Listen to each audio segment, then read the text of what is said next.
Hello everyone, welcome back to my channel Bio Universe. I am Suyanka. Today we will learn transportation in animals.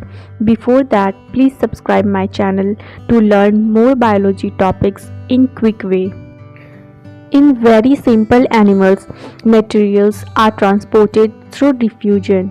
In complex animals, there is a special transport system to carry oxygen, carbon dioxide, nutrients, waste products, food, and various other substances from one part of the body to the other.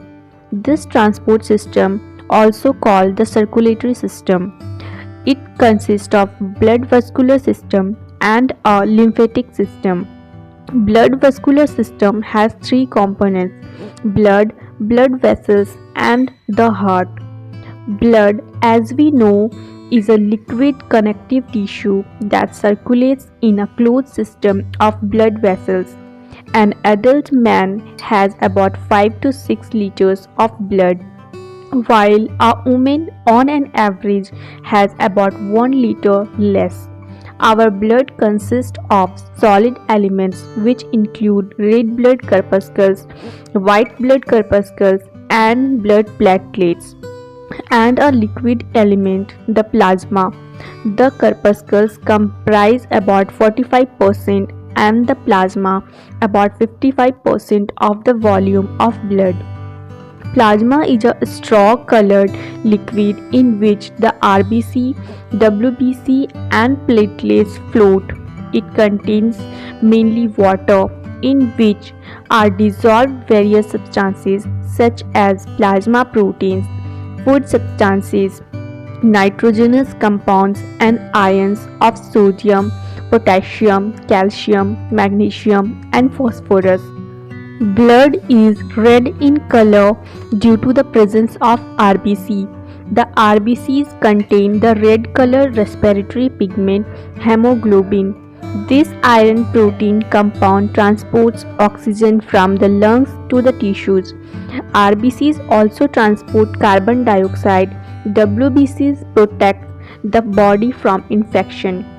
Platelets help in the clotting of blood.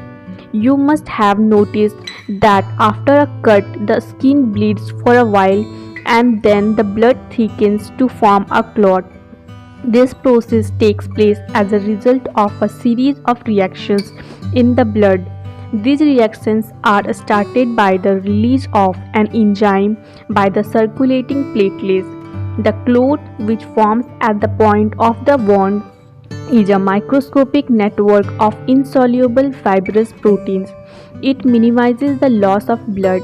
If blood is lost, it leads to a loss of pressure by the pumping heart. Different functions of bloods are: blood carries oxygen from the lungs to the tissues.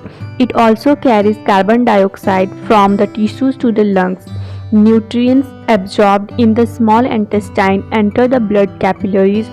Blood carries these nutrients and distributes them to all parts of the body. Waste products of the body such as urea, uric acid, etc. are carried by blood to the excretory system. Blood regulates the water content of the cells. When the water content in cells increases, blood takes up the excess amount of cellular water. Blood provides water to cells when they need it. Increased body temperature resulting from the excess respiration of a particular tissue is equalized by circulation of blood. Blood protects the body against infection. Three types of blood vessels, namely arteries, veins, and capillaries, are involved in blood circulation.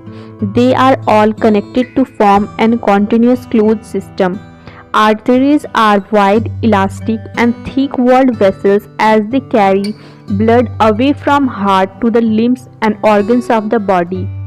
They have thick, elastic walls to withstand the high pressure and the blood emerging from the heart.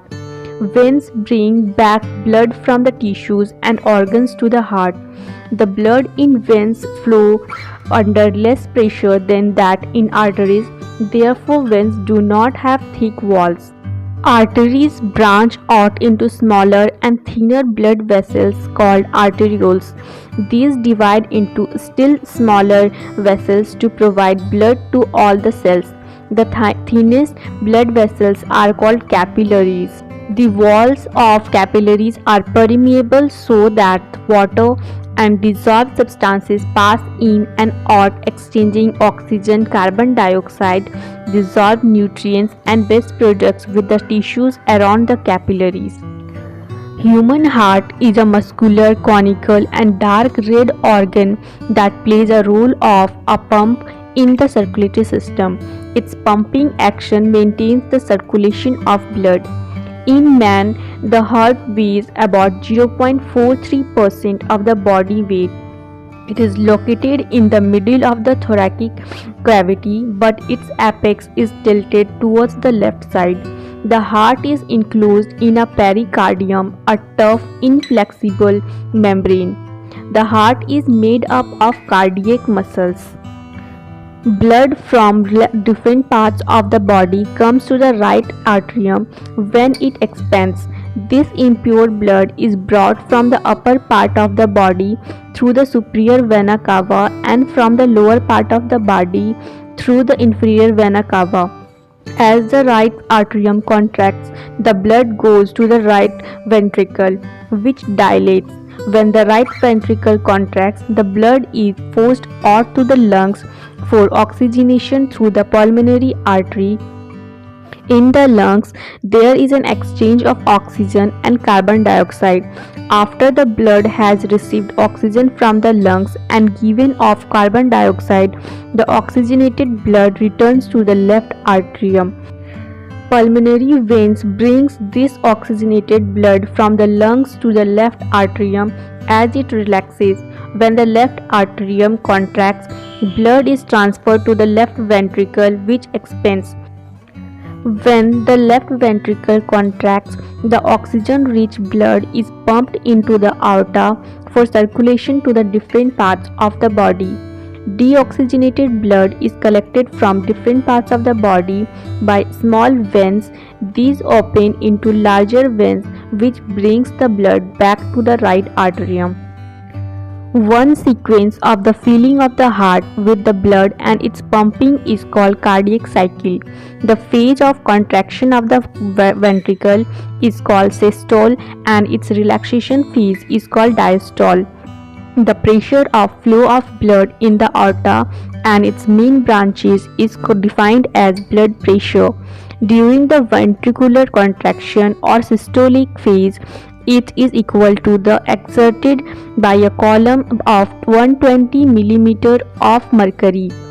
During the ventricular relaxation or the diastolic phase, it is about 80 mm of mercury. Thus, the normal blood pressure is said to be 120 by 80.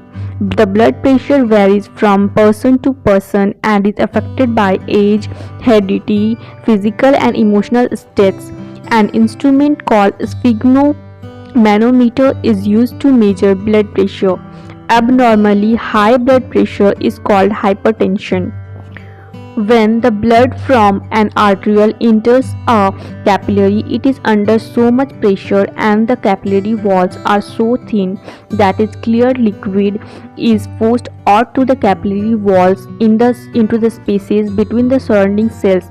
This liquid is called tissue fluid.